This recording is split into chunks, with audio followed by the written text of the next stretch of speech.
God damn it! Can we get away from Marvel shit? Nah, unfortunately, we're in it for the long haul today. This is just staggering to me. So let's take a look, right? Insiders say Disney was incensed that quality control on its Marvel productions was plummeting, particularly on the ever-expanding TV front. Yeah, because it doesn't make them any money. The VFX logjam had been evident for some time, with some final effects for such Disney Plus series as WandaVision and She-Hulk Attorney at Law inserted after they made their premiere debuts. They hadn't even finished it. That Alonso was busy promoting her, blah, blah, blah, sure, whatever, and then she gets booted, etc. But here's the most hilarious thing, right? So they even say Alonso was a scapegoat and point to the She-Hulk VFX issues as a symptom of a deeper rot. Using words we use quite often, I see. Namely, a lack of oversight on script development. In the original arc of She-Hulk, a flashback of star Tatiana Maslany's transformation into a Hulk character didn't take place until episode 8, the penultimate episode. But after Marvel's Brain Trust watched footage, it realized the scene needed to happen in the pilot episode. This should be done before you approve the whole thing. But I have this. One source says the so-called bad VFX we see was because of half-baked scripts. This is not Victoria. That is Kevin, and even above Kevin. Those issues should be addressed in pre-production. The timeline is not allowing the Marvel executives to sit with material. But this is the real doozy, guys. Yeah, can we take one moment to address something you said? Because it said there, like this is on Kevin or above Kevin. Who's above Kevin Feige? Bobby Iger. Bobby Iger. Yeah, this is on Feige and Iger. That's who's being blamed here. Because Feige reports directly to Iger.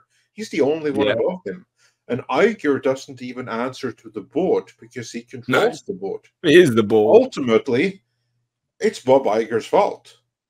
Oh, absolutely it is. Well, and it sounds like they're making these shows like you would work on pre-production. Well, it's like they're making it. They just go, we'll do a She-Hulk series. Cool, let's go. Well, it goes along with what we were hearing. It goes along with what we were hearing from the other end, where they're constantly changing stuff. That's why we never have any finished effects. Like, that's what I mean. Like, this is the kind of stuff that should be worked out in pre-production before you sit down and have your actual writers write your series out, and you start going into the actual pre-production, of the show part of it, where you're building your sets or doing whatever.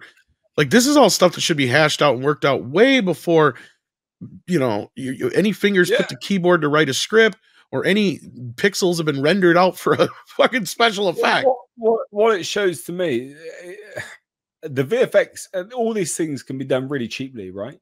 It's what it is that they're so dog shit at organization. They don't previs either. That's the other thing we were hurt. They've got nothing. They've got nothing locked in, ready to go. The scripts aren't ready to go. They've got to change everything in post production, so it draws out the process and costs them substantially more money, which is what's putting a pressure on the VFX industry, making them work long hours as well. And this is why a film like The Creator, which has exceptional CGI, is so bloody cheap by comparison, because that movie made for $80 million pisses all over the VFX for Marvel She-Hulk, which had episodes costing $25 million. $25 million an episode. Where is it on screen? Where is it? Where is it? Well, various administrative expenses.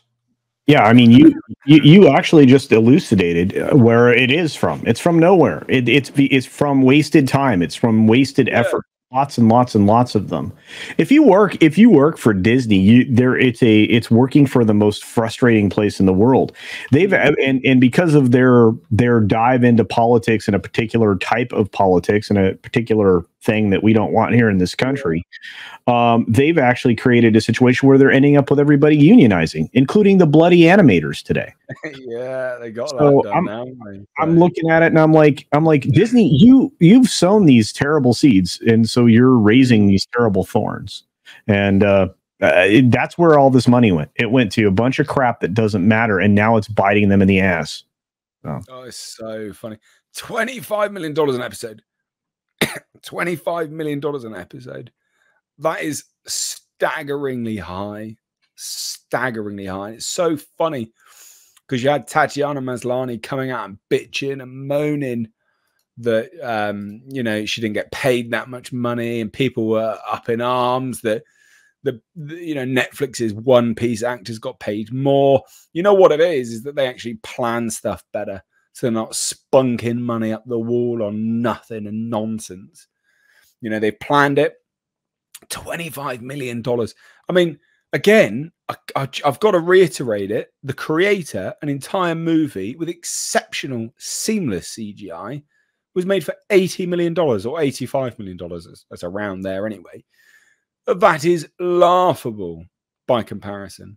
You just look at it and you should be ashamed of yourself. Absolutely embarrassing. Is it not? Oh, totally. Oh, bad times. Bad times. Go on, Andre. Give me some assessments on this. Yeah, well, certainly. No, it is completely and utterly insane. And you also have to do some other comparisons here. I believe that this article compared She-Hulk to Game of Thrones. Basically, an episode of She-Hulk costs more than Game of Thrones. That's what I'm thinking. How the hell is that even humanly possible? Because okay, fine. It's expensive to film in LA, and of course there's some level of special effects there.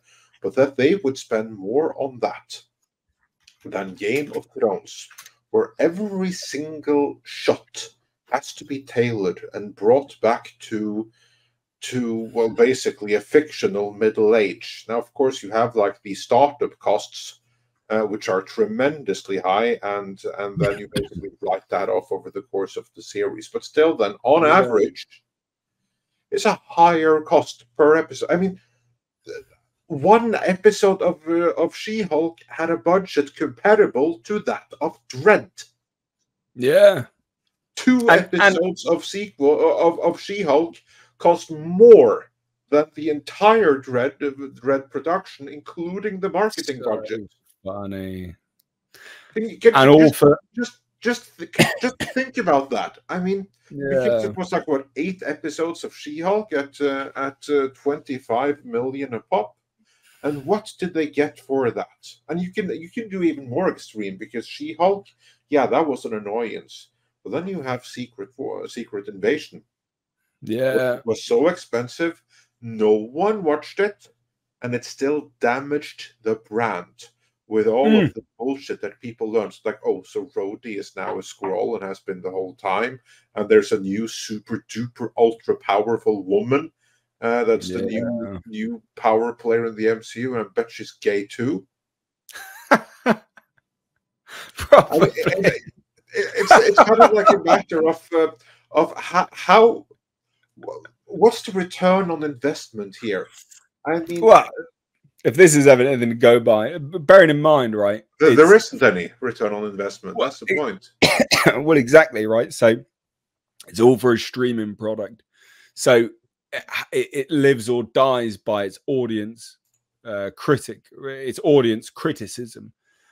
So if the audience criticism is as bad as this, which it was for She-Hulk, it was near universal. It was loathed. It was appalled.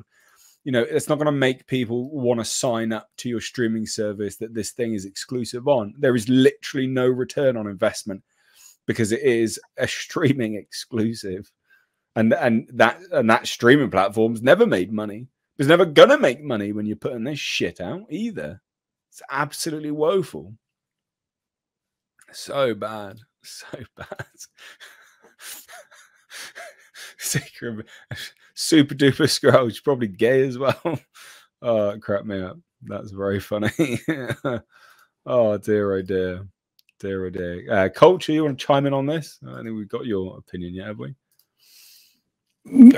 Look, we have been reporting on this for so long. I feel like all this is now is vindication because we've been talking about it forever. Look at all the videos that collectively we've done all together. I mean, 100 between all of us, maybe more. And it's every single thing for the last 2.5, 3 years that we've talked about that's happening behind the scenes is exactly what was happening behind the scenes. Yeah. And 100%. You know, and then people look at you and say, well, those aren't real. Those leaks aren't real. I'm like, you know what? Watch the marbles. Watch the marbles in what, 8 days now, or we're getting darn close. 1 week from today, actually, I think I can see it. So what do you think? Yeah. I'll be completely accurate. All right. I bet you anything it will be. Yeah. I bet you anything. Oh dear, oh dear. Right.